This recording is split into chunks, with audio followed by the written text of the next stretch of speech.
Hello dears, welcome back to തണ്ട kitchen recipes. ഇന്ന് ഞാൻ വളരെ എളുപ്പത്തിൽ ഉണ്ടാക്കാൻ പറ്റിയൊരു ഉള്ളി ചട്നിയുടെ റെസിപ്പിയാണ് ഷെയർ ചെയ്യുന്നത്. ഇത് ഇഡ്ഡലി, ദോശ, ചോറിൻ്റെ കൂടെയൊക്കെ കഴിക്കാൻ നല്ലൊരു ചട്നിയാണ്. ഉണ്ടാക്കി വെച്ചാൽ നമുക്ക് ഒരാഴ്ചയോളം കേടുകൂടാതെ ഫ്രിഡ്ജിൽ സൂക്ഷിക്കാം. ഇപ്പോൾ ഓഫീസിലും സ്കൂളിലൊക്കെ പോകാനുള്ളതുകൊണ്ട് രാവിലെ തിരക്കായിരിക്കും. അപ്പോൾ ഇങ്ങനെ ഉണ്ടാക്കി വെച്ചാൽ വളരെ എളുപ്പമാകും. അപ്പോൾ ഇതെങ്ങനെയാണ് ഉണ്ടാക്കുന്നതെന്ന് നോക്കാം. നന്നായി ചൂടായ പാനിലേക്ക് 2 ടേബിൾ സ്പൂൺ വെളിച്ചെണ്ണ ചേർത്ത് നല്ലതുപോലെ ചൂടാക്കുക. എണ്ണ നന്നായി ചൂടായി കഴിയുമ്പോഴേക്കും ഇതിലേക്ക് 1/2 ടീസ്പൂൺ ചെറിയ ജീരകം ചേർത്ത് പൊട്ടിച്ചെടുക്കുക. ചെറിയ ജീരകം എല്ലാം നന്നായി പൊട്ടിക്കഴിയുന്നത് വരെ വെയിറ്റ് ചെയ്യാം.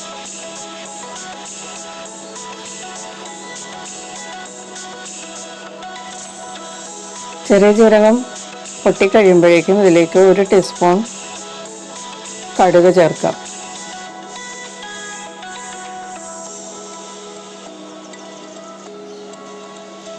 ഇതിലേക്ക് 1 പിഞ്ച് ഉലുവയും കൂടി ചേർത്ത് പൊട്ടിച്ചെടുക്കാം.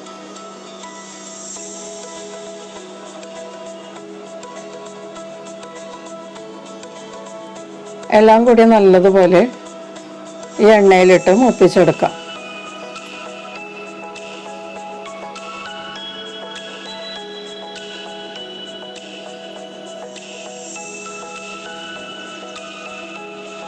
ഇനി നമുക്കിതിലേക്ക് ഉള്ളി ചേർക്കാം. വലുതായി കട്ട് ചെയ്ത ചെറുള്ളിയാണ് ചേർത്തിരിക്കുന്നത്. ഇത് 200 ഗ്രാം ഉള്ളിയാണ് ഞാൻ എടുത്തിരിക്കുന്നത്. ഇത് നന്നായിട്ടൊന്ന് ഇളക്കി കൊടുത്ത് വഴറ്റിയെടുക്കുക.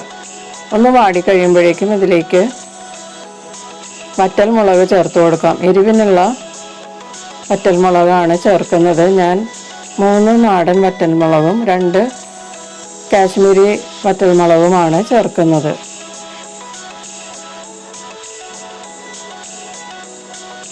എന്നിട്ട് എല്ലാം കൂടി നല്ലതുപോലെ വഴറ്റി കൊടുക്കുക.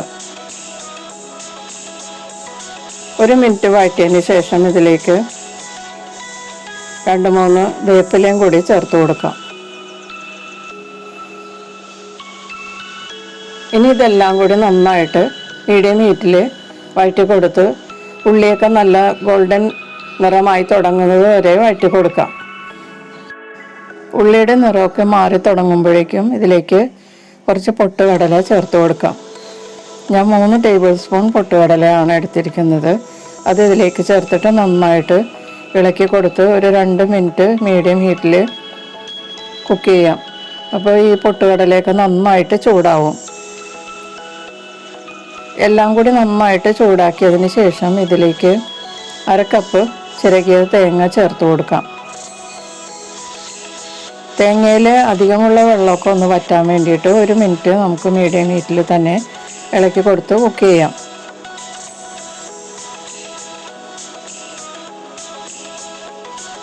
ഇപ്പോൾ ഏകദേശം എല്ലാം നന്നായിട്ട് വെള്ളമൊക്കെ വറ്റിയിട്ടുണ്ടെങ്കിൽ ഇതിലേക്ക് ടേസ്റ്റിനുള്ള പുളി ചേർക്കാം. പുളി നിങ്ങളുടെ ആവശ്യത്തിനുള്ളത് ചേർക്കണം. ഞാനിപ്പോൾ കുറച്ച് വളംപുളിയാണ് ചേർത്തിരിക്കുന്നത്.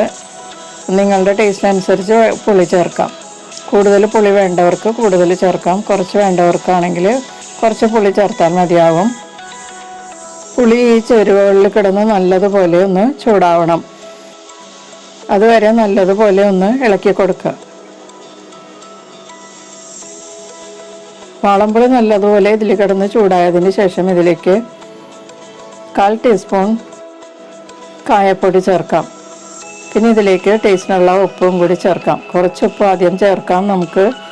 അതിനുശേഷം നമുക്ക് അവസാനം നോക്കിയിട്ട് പോരാത്തത് ചേർത്ത് കൊടുക്കാം. എന്നിട്ട് നല്ലതുപോലെ ഒന്ന് മിക്സ് ചെയ്യാം.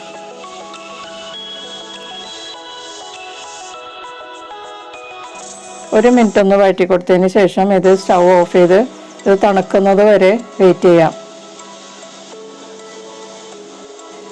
ഇപ്പോൾ ഇതെല്ലാം നല്ലതുപോലെ തണുത്തിട്ടുണ്ട്. നമുക്കിതൊരു മിക്സിയുടെ ജാറിലേക്ക് ഇട്ട് കൊടുക്കാം.